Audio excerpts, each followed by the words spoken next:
Falando do gigante, hoje iremos tratar sobre o mercado da bola. Iremos falar sobre alguns nomes que foram especulados, mas que já foram descartados, e alguns nomes ainda que estão em compasso de espera, e vamos ver como é que vai se desenrolar. Mas antes disso, vou pedir a vocês que compartilhem o vídeo. Aqueles que estão chegando aqui a primeira vez, se inscrevam no canal, só um cliquezinho ali no botão inscreva-se. Vocês vão ajudar demais o trabalho da gente. Dê um joinha, compartilhe o vídeo aí com seus contatos, divulgue aí nos seus grupos de WhatsApp. Me ajude aí, só está faltando um inscrito para a gente bater a meta dos 50 inscritos aqui no nosso canal e vamos caminhar por mais. Muitas coisas aí que a gente vai projetando pela frente. Então vamos iniciar esse vídeo falando a respeito do mercado da bola.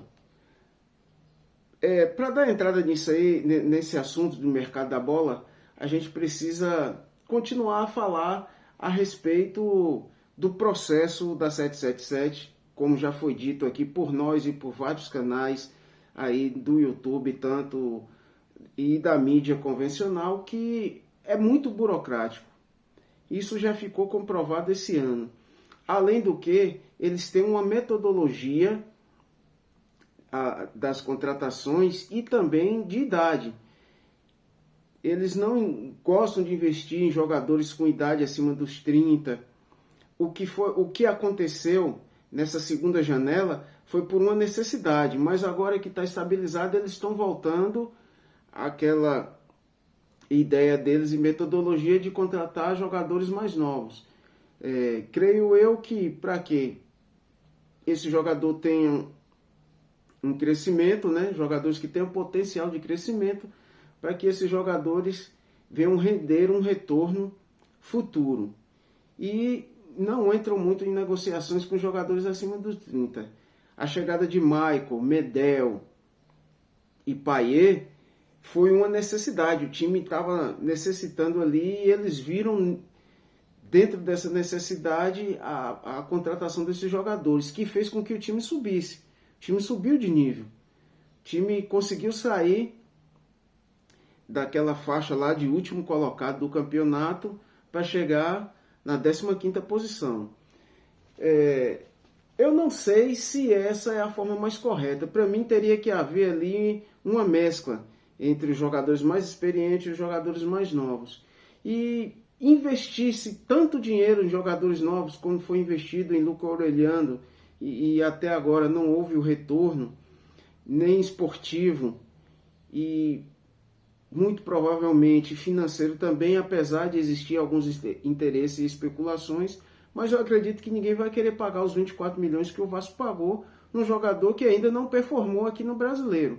Mas um pouco mais à frente nós vamos falar a respeito do Orellano. E como eu disse também, o Vasco trazendo jogadores mais cascudo e que tenha já um nome formado no mercado, nem sempre é sinal de que você vai estar investindo em um jogador que não vai ter um retorno financeiro. Porque, como eu disse em outro vídeo, você com um time mais forte, você passando de fase em Copas, você chegando numa melhor classificação no Brasileiro, a premiação é maior. Então, automaticamente, esses jogadores eles se custeiam. Esses jogadores se bancam, na realidade, com a ajuda passando de fase. Veja só o caso de Payet. Payet deu 2 vitórias ao Vasco. Naquele jogo apertado contra o América, que ele fez aquele golaço de falta, muito parecido com o gol de Roberto Dinamite contra o América de Três Rios. Muito parecido a batida da bola, o local da falta, o ângulo onde a bola entrou, muito igual. Payet é um jogador que veio sem investimento para comprar o jogador, pois ele estava livre no mercado, mas veio com salário alto, um salário por volta de 1,5 milhão. Mas os 2 gols que Payet fez garantiu 6 pontos ao Vasco, que fez com que o Vasco permanecesse na primeira divisão. Se o Vasco tivesse caído só de cota de televisão, iria perder cerca de mais de 60 milhões de reais. Imagine aí. Então não é só o investimento de retorno financeiro, de você pagar em um jogador e depois você vender ele mais caro. Você tem que ver essa questão dos campeonatos também, das fases de campeonatos que vai sendo ultrapassado. E aí, falando disso aí, Fernando rescindiu o contrato agora com o Sevilla. Foi um jogador que foi muito especulado aqui no Vasco e no Cruzeiro. Inclusive, ele já havia descartado uma proposta do Cruzeiro, porque o desejo dele é jogar pelo Vasco. Ele é vascaíno, a família é vascaína. Mas, pelo que parece, nem a diretoria e nem Emiliano Dias se empolgam com essa possibilidade de jogar no Vasco, o que fez com que ele se aproximasse do Cruzeiro novamente. Então, a gente tem que ter aí um equilíbrio nessa situação. Fernando é um jogador de 36 anos, vai fazer 37, mas é um jogador que ainda está jogando em alto nível. Veja o caso de Medel aí, que chegou, estava lá no banco e chegou aqui e entregou. Terminou a temporada bem, cansado fisicamente, é verdade, mas ele vinha de um período de férias, agora ele está treinando, está se preparando aí, a pré-temporada também eu acredito que vai ser excelente para que dê ritmo aos jogadores.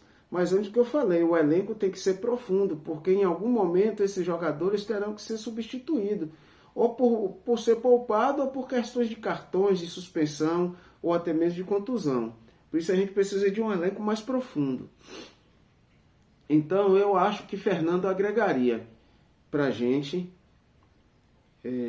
para dar uma cancha maior ali no nosso meio campo, um jogador que ainda entrega muito, ídolo lá no Sevilla, conquistou muitos títulos lá, está livre no mercado, era desejo de jogar no Vasco, mas ao que parece não vai acontecer isso.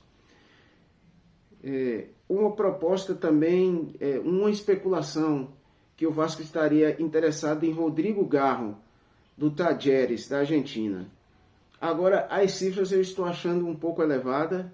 A Argentina fala lá na Argentina, na imprensa argentina, fala entre algo entre 8 a 10 milhões de dólares no jogador. Segundo o presidente lá do Talleres, o Vasco estaria interessado, apesar do Vasco não ter confirmado esse interesse no jogador. Mas o Vasco estaria interessado em Rodrigo Garro, o Corinthians também, inclusive o Corinthians já fez uma proposta, mas foi recusada pela direção do Talleres. E aí, alguns nomes que foram especulados no Vasco, mas que já foram descartados, pois já acertaram com outros clubes.